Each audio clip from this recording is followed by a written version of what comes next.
Hey guys, it's Cripples back with another Game of Thrones reaction. Today we will be reacting to Season 1, Episode 4.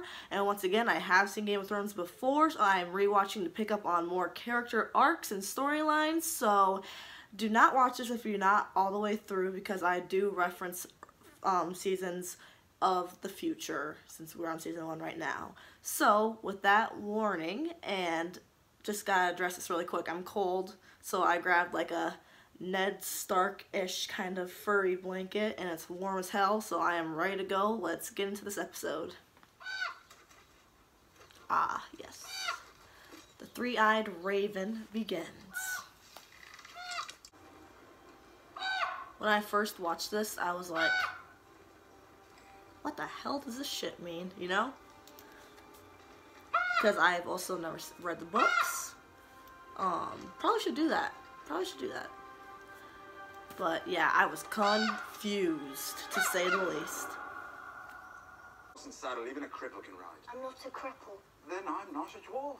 Yeah. My father will rejoice to hear it. I have a gift for you. Give that to your saddler. He'll provide the rest. You must shape the horse to the rider. Start with a yearling and teach it to respond to the reins and to the boy's voice. Will I really be able to ride? You will. Oh, Tyrion. As tall as any of them. Is this some kind of trick? Why do you want to help him? I have a tender spot in my heart for cripples, bastards, and broken things. Episode title. Feeling well. She's not in Winterfell, is she? Where did she go? Nope. The lady's whereabouts. The lady? Your loyalty to your captors is touching. Tell me, how do you think Balin Greyjoy would feel if he could see his only surviving son has turned lackey? I still remember seeing my father's fleet burn in Lannisport. I believe your uncles were responsible. Must have been a pretty sight.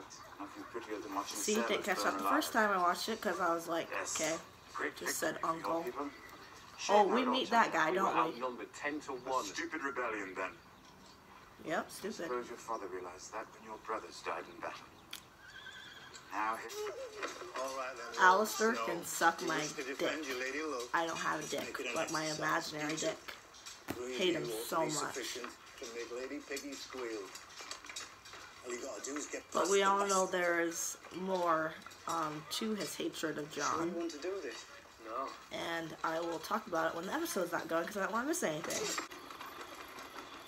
See, that's a nice shot. You can see the horses in the backdrop, and now we are there.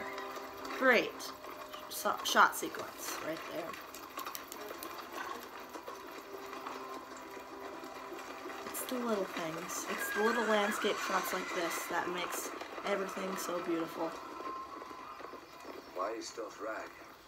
The city of the horse. Also, little things is making her tanner as the journey goes on. Shit twigs. Game of Thrones is always thinking. Lord John often came to me for counsel. why? I have been Grand Maester for many years. Kings and hands have come to me for advice since. So we all know that Before he died. Liza and Peter are the ones who poisoned him, but we find out later that he is the book that he is the one who spies for Cersei, and so Jon counseled with him. So is he the one who told Cersei that Jon knows that Joffrey and her kids are not Robert's? Is this how it all started, or am I just making this out of nothing? You know what I mean? You see what connection I'm making? Did his dad say he had to go to the wall? On the morning of my 18th name day, my father came to me. You're almost a man now, he said. But you're not worthy of my land and title.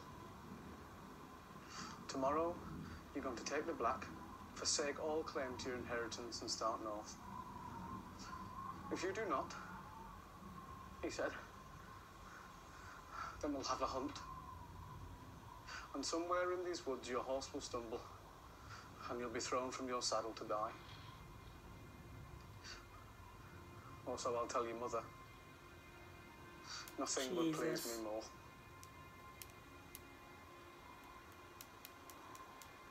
Talk about a shitty home life. Is there someone in your service whom you trust completely? Yes. The wiser answer was no, my lord. Get a message to this paragon of yours, discreetly. Send him to question Sir Hugh. After that, you might want him to visit a certain armourer in the city. He lives in a large house at the top of the Street of Steel. Why? I have my observers, as I said, and it's possible that they saw Lord Aaron visit this armourer several times in the weeks before his death. I wonder who's there. Lord Baelish, perhaps I was wrong to distrust you. Distrusting me was the wisest thing you've done since you climbed off your horse. Yep. Poor Ned. He's just not made for the game, man. That was a proper battle. Do you remember Tharzamir charging through the breach? With his burning sword. I'll remember that till the day I die. Burning sword. I saw the youngest of the Greyjoy lads at Winterfell. It's like seeing a shark on a mountaintop. Theon. He's a good lad. I doubt it. You've woken the dragon. You've awoken the dragon. Give me a break. I am Akhaleesi of the Dothraki. I am the wife of the great Khal, and I carry his son inside me. The next time you raise a hand Look to at that. Joffrey did the me same will be thing. the last time you have hands. Yes. Slay. You don't know cold. Neither of you do. He's an asshole, but man, is that a good actor right there. The horses died first. Like flies.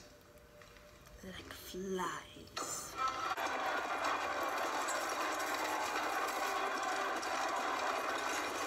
Ew. Oh. A wooden knight.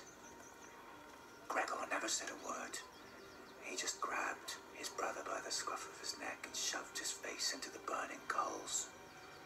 Held him there while the boy screamed, while his face melted. Jesus Christ.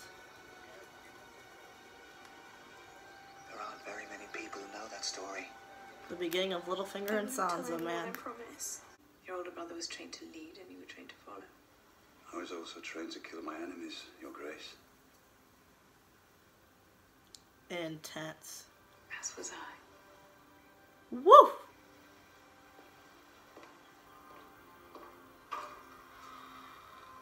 Love this frickin' show. This man Oof, came intense. into my house as a guest, and there conspired to murder my son, a boy of 10. He's like, excuse me? In the name of King Robert and the good lords you serve, I call upon you to seize him and help me return him to Winterfell to await the king's justice. Bron's like, oh shit.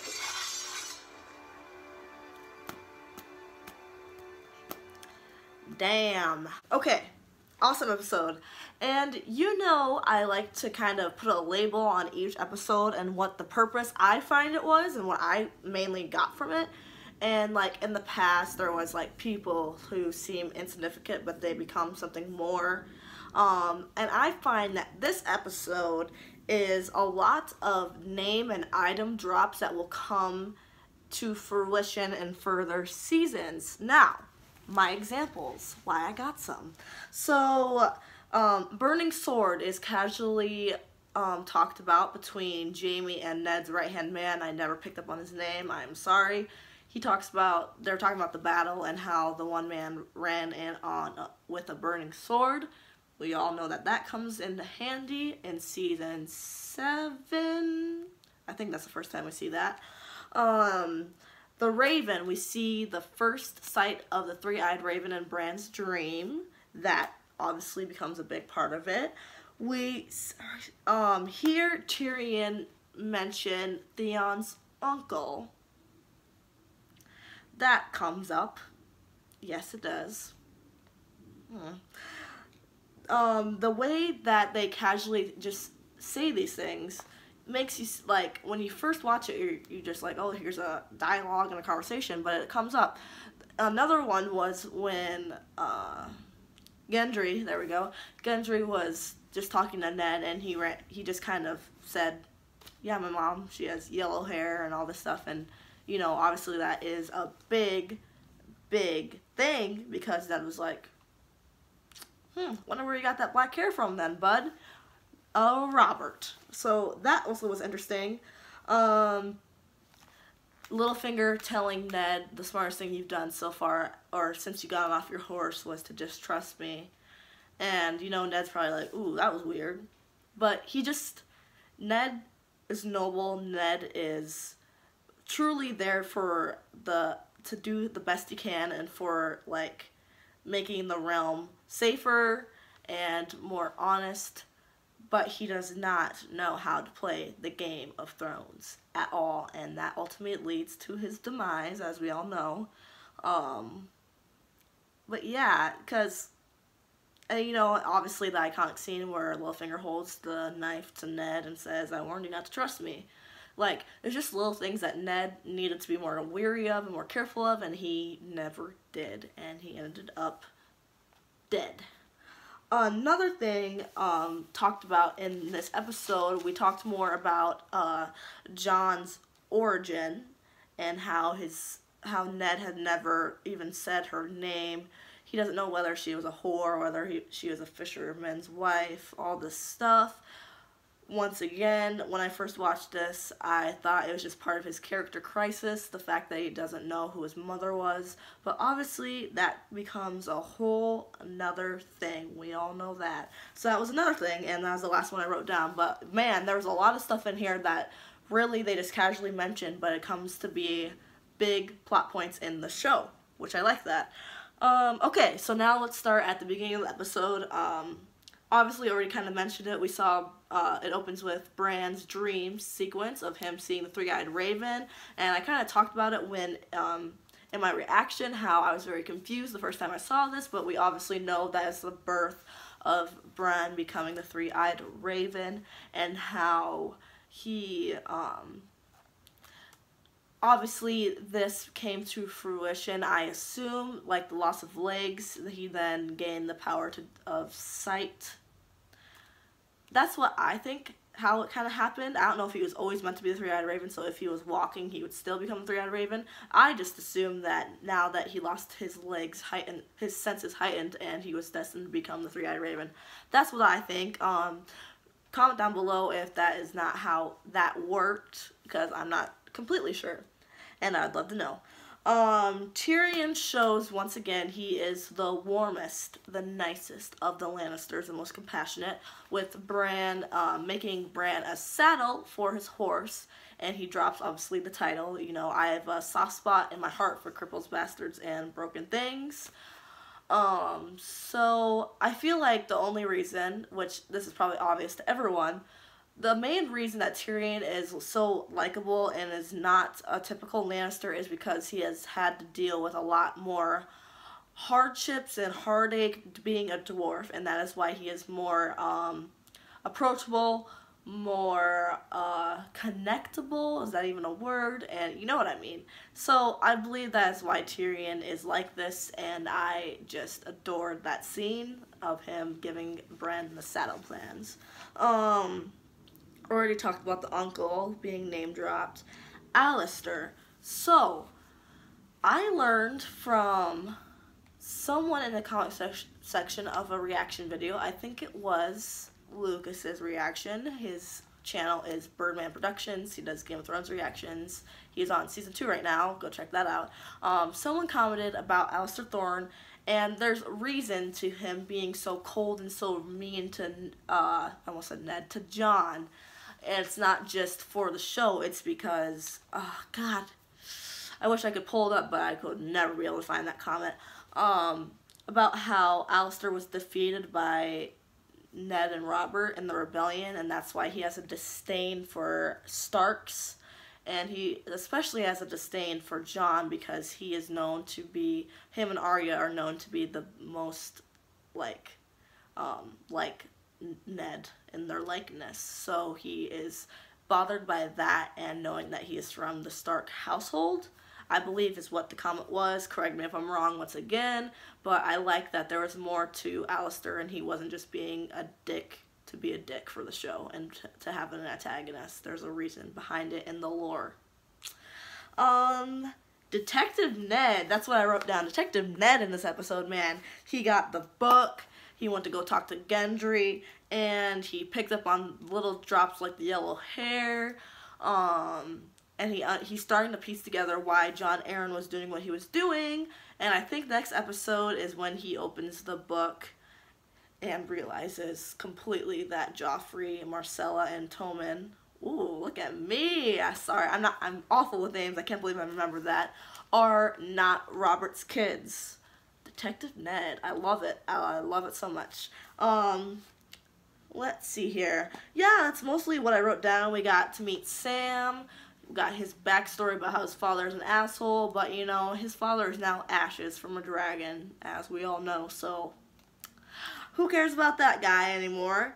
Let's see here. Jon Arryn, once again, Ned is wondering if he was poisoned, and they dropped the thing that poison is a woman's weapon, which I also find interesting because we all know the Purple Wedding, Joffrey is poisoned, and it was a fact used by a woman. It was used by the Queen of Thorns.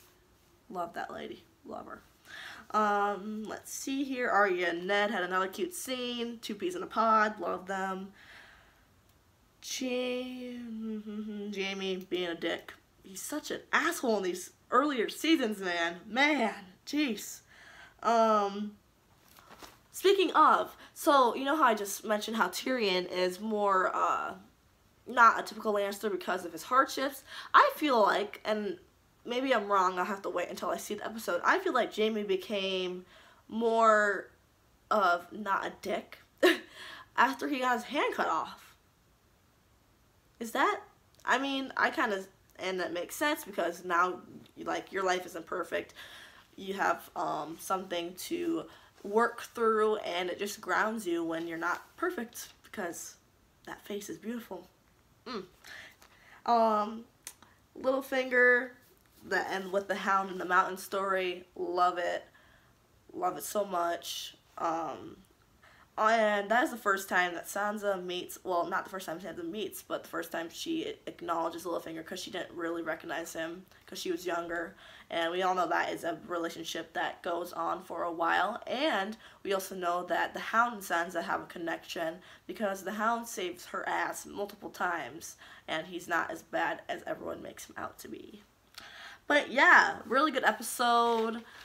I love doing this. I hope you like watching someone who's already seen the show. I think it's fun, at least. I enjoy picking up on more things and be able to having a longer discussion, because if I was watching this for the first time, I don't think I would have much to say because I just didn't know the depth of the show.